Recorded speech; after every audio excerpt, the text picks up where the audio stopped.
खूप VIP treatment दिली आणि खूप भाग्य लागतंय या गोष्टीसाठी.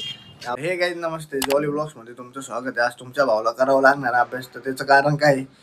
घरचे वैताग होऊन गेले, एवढे वैताग होऊन गेले की ते म्हणतो दिवसभर तू ब्लॉगच काढत राहतो, रात्रभर एडिट करत राहतो. आणि आज भाऊबीजचा कार्यक्रम आहे तर भरपूर वेळ जाणार तिथं, कारण आपली भरपूर मोठी फॅमिली. तर बघू आता थोडा वेळ अभ्यास करतो. भावाचा फोन आला होता भाऊबीजसाठी बहिणीला, तर तो त्याची तयारी झाली आहे, सगळं त्याचं झालंय. पण आता किती वाजले? 12:30 वाजले. 12:30च्या आसपास आमचं अजून काहीच नाही झालं.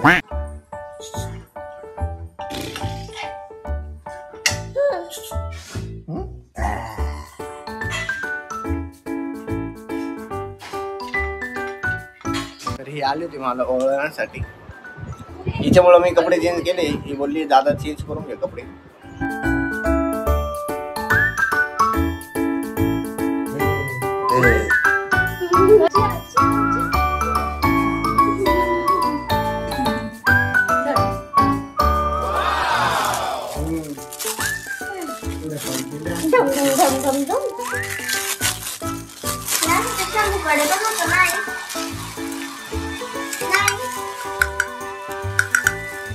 चिटकून गेला.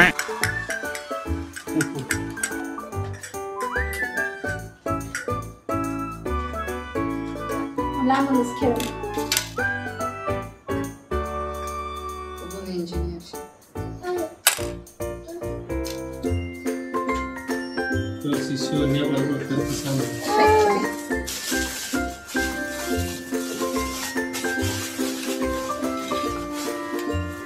हळूहळू त्याला तिला गिफ्ट दे ना. हा ते पॅक करा, खोल ना.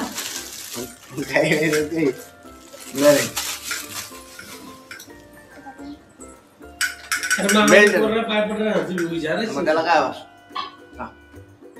तू नको पाय पडू रे. पाय पडा पडू दे. पण तू नाही पाय पडाय मामाच्या म्हणे. इकडे बघ, मस्त दिसतंय. ओय एक एक आय मॅम खायला दिला का बरोबर सांगतो.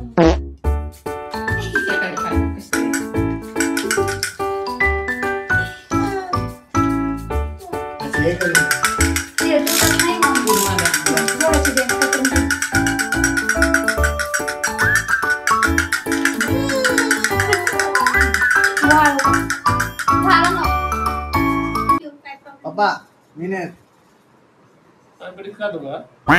आता आपण चालूय एका गाडीत 15 जण. गाडीत जाणार आता आम्ही चाललोय बाहेर फिरायला. देवीचं दर्शन आला, महाराष्ट्र देवीचं मंदिर आहे, तिकडे चाललोय आम्ही.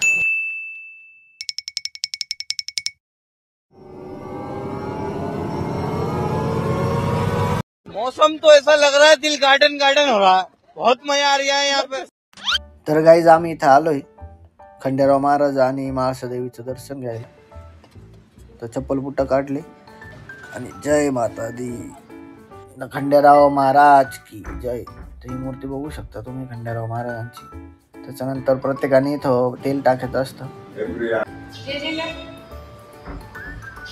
तर जय जय केल्यानंतर तर आम्ही मंदिरात प्रवेश केला. मंदिरात प्रवेश केल्यानंतर हार वगैरे चढत होते लोक देवीला.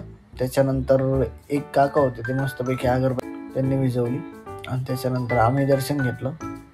बघू शकता तुम्ही महाराष्ट्र देवीची मूर्ती. तर गाईज पुजाऱ्यांनी आपल्याला दिली आहे माळ गाडीला लावण्यासाठी. खूप VIP ट्रीटमेंट दिली आणि खूप भाग्य लागतंय या गोष्टीसाठी आपल्याला दिली. तर पुजाऱ्यांनी दिलेली माळ आम्ही गाडीला लावत होतो. बघू शकता वाकून वाकून लावत होतो पार मी.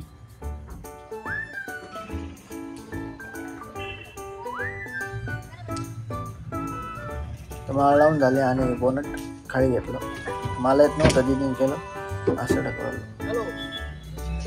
चला तर येता ठरवलं की चला आपण सिन्नरला जाऊ आणि तिथे एका मंदिराचं दर्शन घेऊ. तर सिन्नरचं कोणतं मंदिर आहे ते तुम्हाला दाखवतो. तोपर्यंत तुम्ही हे डोंगर वगैरे बघा, एकदम छान वाटत होतं. आता आम्ही एवढे जण आलो इथं, अनएक्सपेक्टेडली आलोय आम्ही. कुठं आलो तुम्हाला दाखवतो. आम्ही आलो होतो सिन्नरच्या गोंदेश्वर मंदिरला. आज तुफान गर्दी होती इकडे. तर हे बाहेरचं शिवलिंग होतं, त्याच्यानंतर नंदी समोर मंदिराचा होता. मग आम्ही मध्ये गेलो मंदिराचं दर्शन झाल्यानंतर हा जो स्पॉट आहे, हा स्पॉट म्हणजे एकदम खतरनाक आहे. फोटोग्राफसाठी खूप आवडीचा स्पॉट आहे हा. तर खूप प्राचीनकालीन मंदिर आहे. तिथं मी पाय पडला आणि त्याच्यानंतर बाबांना घेऊन घरी जात होतो. बाबा बघा, तर प्रशांतकडनं दूध घेऊन घरी गेलो. चला बाय बाय. आणि आजही अभ्यास केलेला नाहीये.